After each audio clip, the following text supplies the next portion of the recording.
आदाब नाजरीन, INE today news में आपका खैर मकदम करते हैं। आइए देखते हैं ये तफसीलात। बिस्मिल्लाहिर्रहमानिर्रहीम। अस्सलामु अलैकुम वरहमतुल्लाहि वबरकातुहू। मुअज़्ज़िज़ हाज़रीन इकराम, बुज़ुर्गान मिल्लत, मेरे नौजवान साथियों, पसे पर्दा बैठकर सुनने वाली मेरे इज़्ज़तदार माँ और बहनों,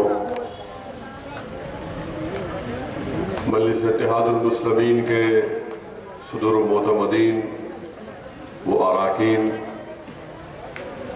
शहनशीन व तशरीफ़ फरमा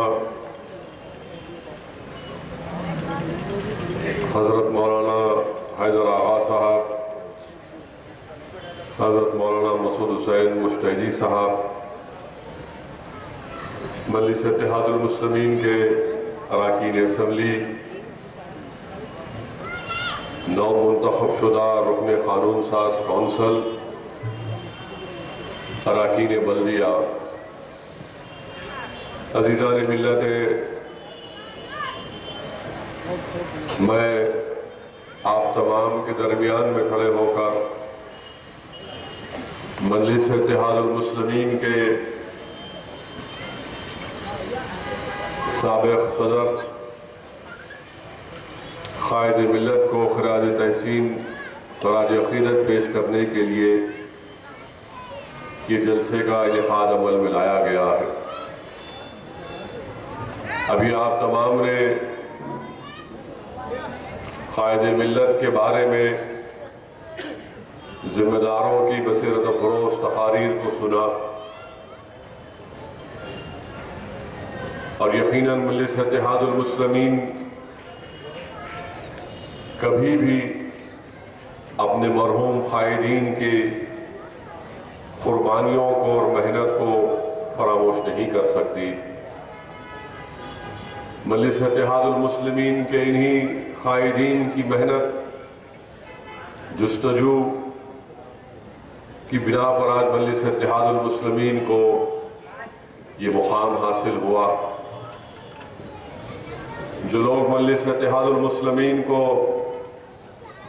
फ़िरक़ा परस्त कहते हैं, फ़िरक़ा परस्ती का इल्ज़ाम लगाते हैं, शायद वो मजलिस की तारीख से नावाकिफ़ होंगे। ये जलसा मरहूम क़ायद मिल्लत के उन्वान से मुनक़्क़द किया गया है। मैं उन लोगों को याद दिलाना चाहता हूँ कि करनूल में जब रामकृष्ण परमहंसा की 7 साला तक़ारीब का इनेकाद अमल में लाया गया, उस जलसे में क़ायद मिल्लत को मदऊ किया गया था और क़ायद मिल्लत ने वहाँ पर अपनी तकरीर की थी, जिसको उन तमाम लोगों ने जो सुना उसकी तारीफ की। क़ायद मिल्लत के इंतकाल के बाद अगर ताज़ियती बयानात को आप पढ़ेंगे तो सरोजनी नायडू का वो बयान अगर कोई पढ़ेगा तो उससे अंदाजा हो जाएगा कि क़ायद मिल्लत की खिदमत, उनकी सोच और फिक्र क्या थी। मेरे अजीज दोस्तों और बुजुर्गों, मजलिस इत्तेहादुल मुस्लिमीन पर फ़िरक़ा परस्ती का इल्ज़ाम ये नया नहीं है, बहुत पुराना है। हम हमेशा अपने काम के जरिए इन इल्ज़ाम लगाने वालों को जवाब देते गए। हमने अपने इत्तेहाद के जरिए इन इल्ज़ाम लगाने वालों को शिकस्त दी।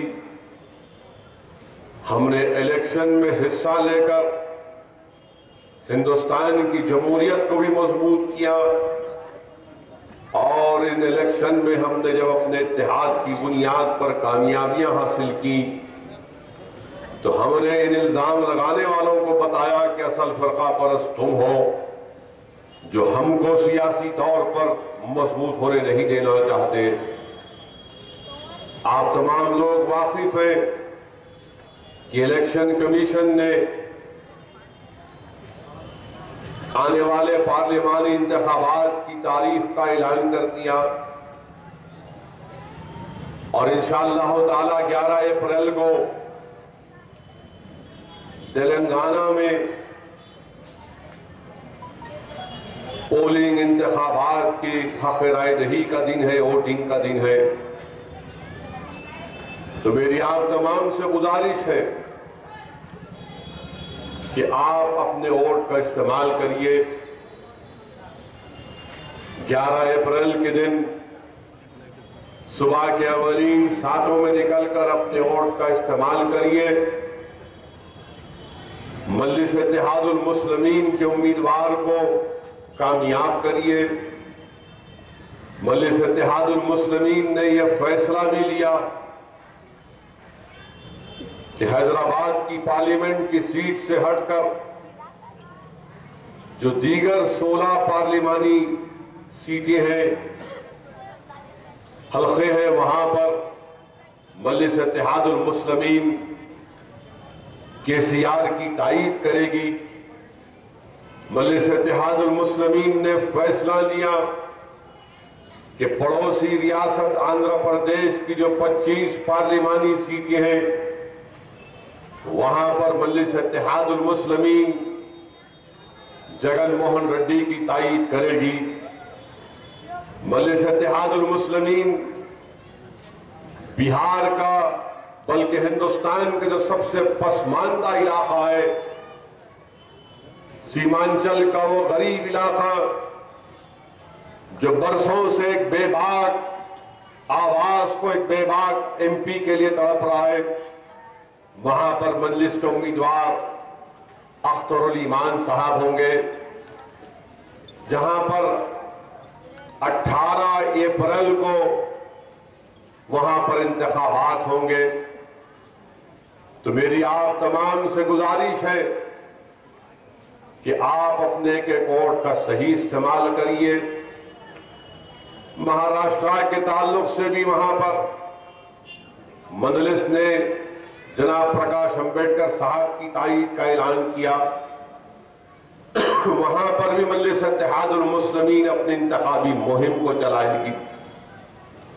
मेरे अजीज दोस्तों और बुजुर्गों, जमहूरियत की कामयाबी, जमहूरियत की मजबूती और जमहूरियत को अपने मसाइल के हल के लिए इस्तेमाल करने के लिए बहुत जरूरी है कि आप तमाम अपने वोट का इस्तेमाल करें। यकीनन ये हम तमाम के लिए एक बड़ा लम्हे फिक्र है, तशवीशनाक बात है कि हर इलेक्शन में हमारा पोलिंग परसेंटेज गिरता जा रहा है। और फिर जब इलेक्शन कमीशन ने अपनी तारीख का ऐलान किया तो बाज गोशों से आवाज आई कि भाई रमजान में इलेक्शन होगा तो मुसलमान कैसे वोट डालेगा, क्योंकि आखिरी फेज में 5, 6, 7 फेज में इलेक्शन होगा।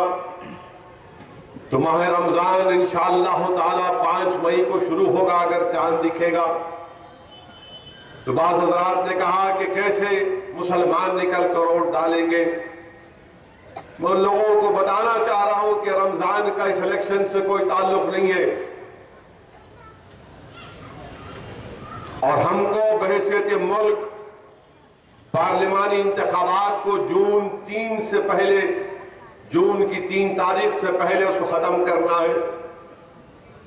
तो रमजान तो हर हाल में आएगा, मगर जो लोग फिक्रमंद है कि रमजान में वोट नहीं डाल सकेंगे मुसलमान, मैं उनसे कह रहा हूं मेरे भाई, तेलंगाना में असेंबली का इलेक्शन हुआ तो जुमे के दिन पोलिंग हुई। उस वक्त भी हमारे पास थोड़ी तशवीश थी कि जुमे का दिन है, कैसा होगा, मगर मैंने बार बार आपसे कहा कि जुमे का दिन मुबारक दिन है, हमारी पोलिंग होगी। सुबह के वक्त में पोलिंग हुई, फिर थोड़ा बीच में गैप आया, नमाज के बाद फिर पोलिंग हुई माशाअल्लाह, मगर वो पोलिंग नाकाफी है। तो वैसे ही मैं उन लोगों से कहना चाह रहा हूं कि रमजान को इलेक्शन से मत मिलाइए, बल्कि अगर हम रमजान की बात करेंगे तो हिंदुस्तान को 15 अगस्त 47 को आजादी मिली। तो मैं नौजवानों को बताना चाह रहा हूं, हमारे बुजुर्ग जानते हैं हुआ अंग्रेजों की 200 साल गुलामी के बाद हमको आजादी मिली। जब अंग्रेजों को हिंदुस्तान को छोड़कर जाना पड़ा, जिसमें सन 57 की जंग आजादी में हमारी कुर्बानियां शामिल है, अंग्रेज जब इस मुल्क को छोड़कर गए 15 अगस्त के दिन 70 साल पहले भी रमजान था। और अगर मैं गलत ना कहूं तो शायद जिस दिन हमको आजादी मिली उस दिन शब कदर थी। तो मेरे भाई, रमजान तो हम जानते एक मुबारक महीना है।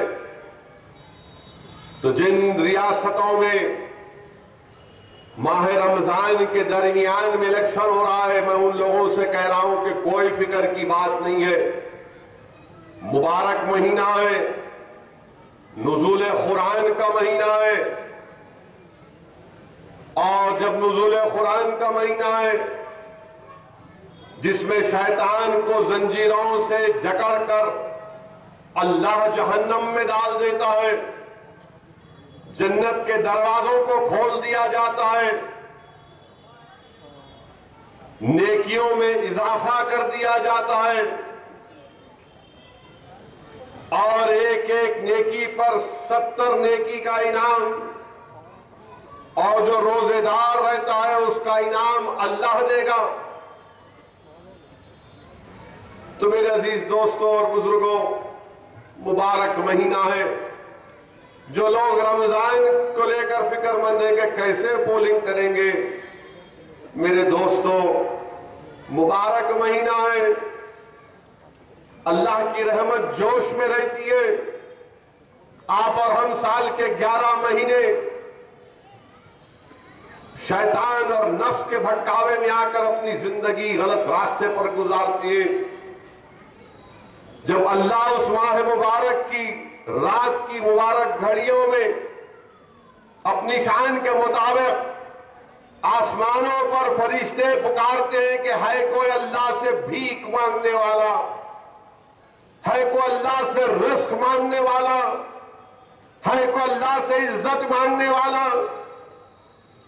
तो हदीस शरीफ में आया कि अल्लाह सुब्हानहू व तआला माह मुबारक की रातों में जागकर अल्लाह से भीख मांगने वालों को, मग़फ़िरत की भीख मांगने वालों को अल्लाह उनको मायूस नहीं करता। तो मुझे पूरा यकीन है कि रमजान आएगा, और जैसा कि रसूल अल्लाह सल्लल्लाहु अलैहि वसल्लम ने दुआ की कि अल्लाह तूने हमको रजब में पहुंचा दिया, हमको शाबान भी अता कर और रमजान भी अता कर। तो इंशाअल्लाह ताला रमजान हम तमाम को मिलेगा, और हम तमाम मिलकर दुआ करेंगे कि अल्लाह ये तेरा मुबारक महीना जिसमें आपने कुरान करीम को नाजिल किया, जिसने आपने कहा कि रमजान ढाल है, गुनाहों से बचाती है, रमजान गुनाहगारों के गुनाहों को जला देता है, तो हम अल्लाह से भीख मांग कर दुआ करेंगे।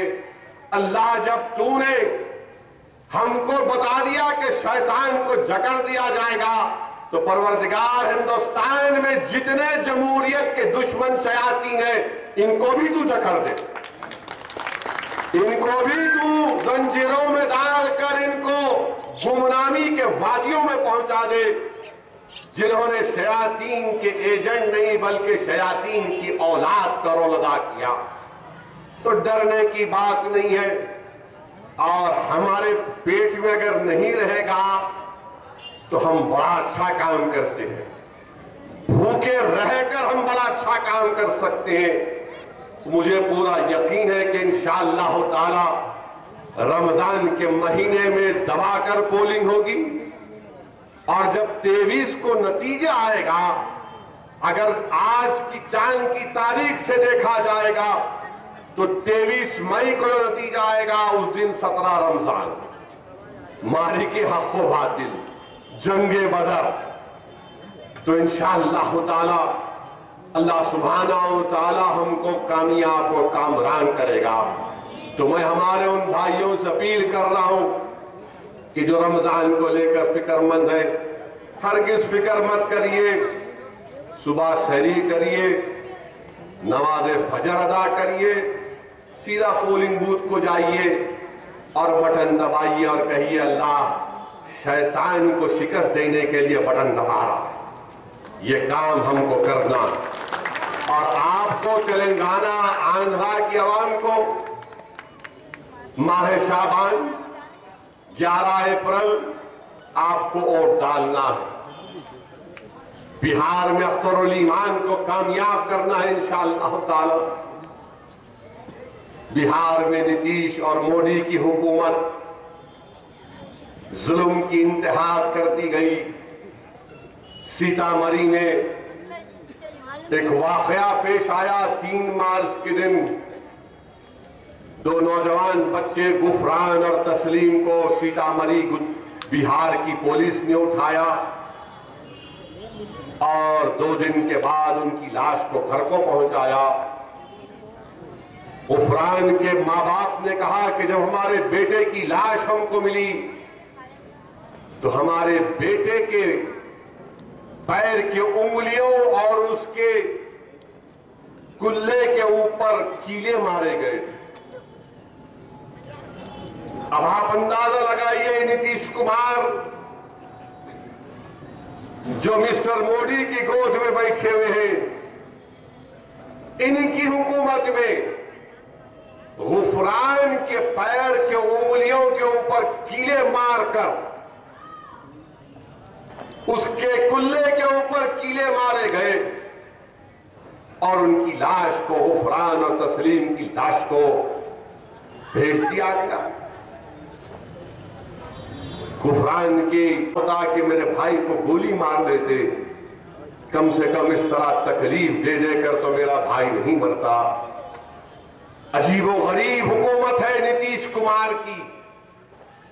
अब नीतीश कुमार ने सस्पेंड किया इंस्पेक्टर को, तो इंस्पेक्टर ही भाग गया, गायब हो गया।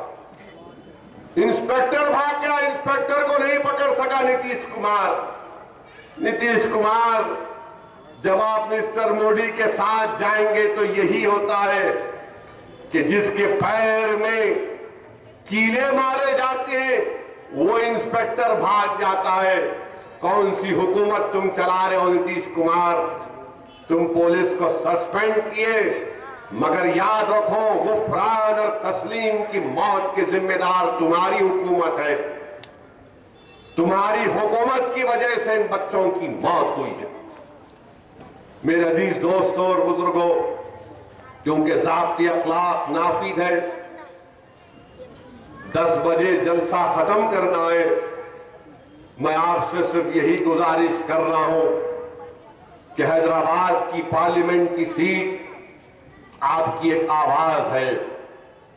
हैदराबाद की पार्लियामेंट की सीट आपकी एक शनाख्त और ताकत है। और हैदराबाद की पार्लियामेंट की सीट पर कामयाबी हासिल करने के लिए जब मरहूम सदर सालारे मिल्लत पहली मर्तबा एमएलए बने पत्थरगट्टी से 1962 में, उस वक्त सालार इलेक्शन लड़े और मरहूम सदर अब्दुल वाहिद ओवैसी रहमतुल्लाह अलैह पार्लियामेंट का इलेक्शन लड़े थे। सालार एमएलए बनकर मजलिस की नुमाइंदगी करने के लिए ऐवान असेंबली में गए। उस वक्त आंध्र प्रदेश रियासत थी। अब्दुल वाहिद ओवैसी ने 50,000 वोट हासिल किए थे। मेरे भाई, 20 साल की मेहनत के बाद, बल्कि 23 साल की मेहनत के बाद 84 में सालारे मिल्लत एमपी सीट पर कामयाबी हासिल किए।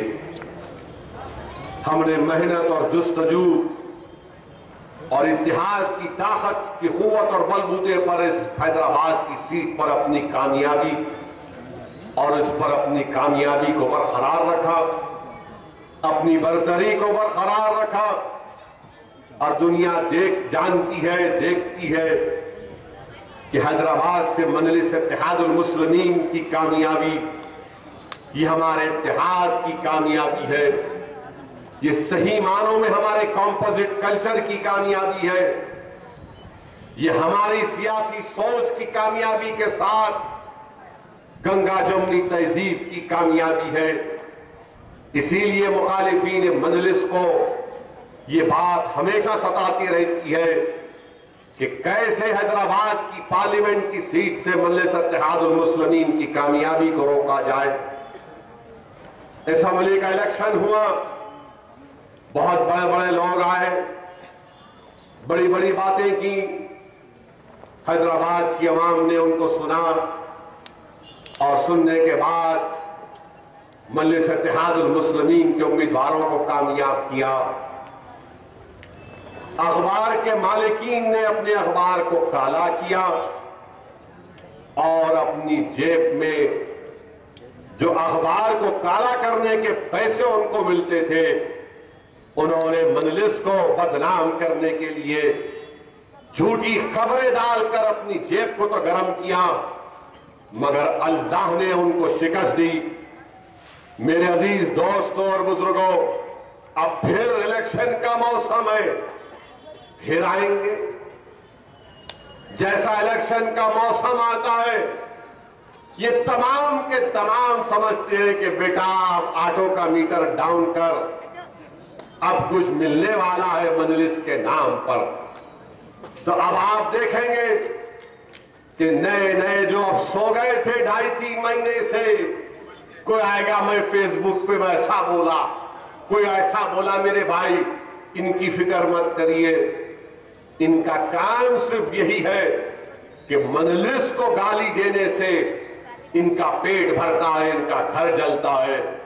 ये अपना काम करते रहेंगे, हमको अपना काम करना है। आप मजलिस की कामयाबी के लिए काम करिए। और जैसा कि पाशा कादरी साहब ने कहा कि पोलिंग परसेंटेज को बढ़ाना, हमको अपने पोलिंग परसेंटेज को बढ़ाना है। ये 50%, 45% पोलिंग परसेंटेज, ये हमारी ताकत और हमारे इत्तेहाद और हमारी सियासी सोच की सही अक्कासी नहीं करता। इस पोलिंग परसेंटेज को बढ़ाना बेहद जरूरी है। इसके लिए मैं आपसे अपील कर रहा हूं कि आप अपने के वोट का इस्तेमाल करिए। हमारी भी ऐन ख्वाहिश ये है कि हिंदुस्तान के आने वाले पार्लिमानी इंतखाबात में बीजेपी को शिकस्त हो। हमारी दुआएं में भी यही है कि अल्लाह इस मुल्क में गैर कांग्रेसी और गैर बीजेपी हुकूमत को तश्कील दे दे। हिंदुस्तान के वजीर आजम का 5-4.5 साल का रिकॉर्ड बहुत बड़ा है। अब जलसे शुरू होंगे तो इंशाअल्लाह ताला उन तमाम चीजों को पेश किया जाएगा। मगर आप सोचिए, मैं हिंदुस्तान की आवाम से भी अपील कर रहा हूं कि क्या आप ऐसे शख्स को दोबारा वजीर आजम देखना पसंद करेंगे जिसने अपनी साइंटिफिक सोच की मिसाल आपके सामने रखी और कहा कि एक नाला था, गंदा नाला था, नाले में गैस निकलती थी, तो जुगाड़ किया किसी ने और जुगाड़ के जरिए चाय की बंडी वहां पर लगाई और वो गंदे नाले में जो गैस निकलती थी उसमें पाइप घुसेड़ दिया और पाइप घुसेड़ के उसमें उसको चाय बना ली। अब आप अंदाजा लगाइए कि हमारे मुल्क के वजीर आजम कितने बड़े साइंटिस्ट हैं कि गंदी नाले के पास चाय की बंडी और बंडी ने उसमें वो गंदे नाले से जो गैस निकल रही थी उसमें पाइप को घुसेड़ के चाय बनाए। हिंदुस्तान के वजीर आजम ये है। अब आप सोचिए किसको वोट दे रहे हैं आप। अब आप सोचिए, सोच समझकर फैसला करिए। इनके बहुत किस्से हैं एक के बाद एक बोलते रहेंगे, मगर जो शख्स गंदी नाली से गैस बोलता है और अजीब और गरीब पूरे जो जिस जगह पर तकरीर करके कहा वहां पर पढ़े लिखे लोग बैठे थे, सब थाली मारे, वाह वाह वाह वाह, क्या काबिल लोग, क्या काबिल लोग हैं। मैं भी देखना चाह रहा हूं कि कौन से नाले में गैस निकलती। हम भी चाय नहीं बनाएंगे बल्कि आटो में लगा देंगे। कहां है गैस? कितना गैस छोड़ेंगे आप? 5 साल में सिर्फ गैस ही छोड़ते रहे आप, कुछ नहीं छोड़े। Only gas gas gas gas करते रहे खाली आप, लंबा लंबा। समझ में नहीं आ रहा। अब फिर आ रहे, अब फिर आके बोल रहे कि मैं ऐसा कर दिया, सिक्योरिटी की बात। वजीर आजम, आपका एक ही कारनामा मैं बताता हूं, लंबी फेरिस्त है आपकी, आपकी नाकामी की बहुत लंबी फेरिस्त है। ये पार्लियामेंट का इलेक्शन हो रहा है, कश्मीर में असेंबली के भी इंतखाबात होना था, इलेक्शन कमीशन बोला नहीं कर सकते। अगर इलेक्शन हो रहा तो सिर्फ 2 मशीन लगाने की जरूरत है, वोटर तो जा रहा है वोट डालने के लिए। इलेक्शन कमीशन ने कहा कि नहीं कर सकते भाई, हालात खराब, इसलिए सिर्फ पार्लियामेंट का इलेक्शन। चलिए मान लिए, कश्मीर में अनंतनाग एक पार्लियामेंट की सीट है। क्या आपने कभी सुना कि एक पार्लियामेंट की सीट का इलेक्शन 3 दिन होगा, 3 फेज में होगा? यानी अनंतनाग में 4 जिले, तो एक फेज में 2 जिले, दूसरे फेज में 1 जिला और तीसरे फेज में 1 जिला। वाह मोदी जी वाह, क्या आपने कश्मीर को बना दिया कि एक पार्लियामेंट की सीट का इलेक्शन आपकी गवर्नेंस की वजह से 3 फेज में हो रहा।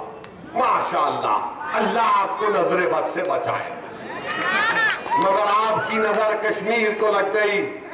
अनंतनाग की सीट का इलेक्शन 3 फेज में। हम तो सुने थे कि 3 फेज का शार्ट लगता, यहां तो 3 फेज में इलेक्शन हो रहा। ये इनके कारनामे, इनकी हुकूमत, महबूबा के साथ हुकूमत किए, हुकूमत गिरी तो गवर्नर राज आपका है 8 महीने से। आप इस पर कोई बात नहीं करेंगे, बोलेंगे नहीं बात करें कि एंटी नेशनल। आखिरी बात, नेपोलियन एक बहुत बड़ा बादशाह था। 1815 में वो वाटरलू की जंग हार गया, वाटरलू की जंग हार गया, बहुत बड़ा। तो नेपोलियन अब मौजूदा जमाने में वापिस आया। किसी ने जोक लिखा, यकीन मत करिए। नेपोलियन वापिस आया, वापिस आकर अमेरिका के ट्रंप से कहा कि ट्रंप, अगर तेरे पास जो हथियार है मेरे पास होते तो वाटरलू की जंग नहीं हारता। वो आके मित्रों से भी मिला, मित्रों से मिलके बोला, मित्रों मैं वाटरलू की जंग हारता ही नहीं था। मित्रों बोले कैसे मित्रों, क्या मुझे बताइए? तो बोले आपके साथ जो आपकी तारीज में मीडिया है, अगर वो मीडिया मेरे पास होता तो मेरे को जंग लड़ने की जरूरत ही नहीं पड़ती। मैं चीज का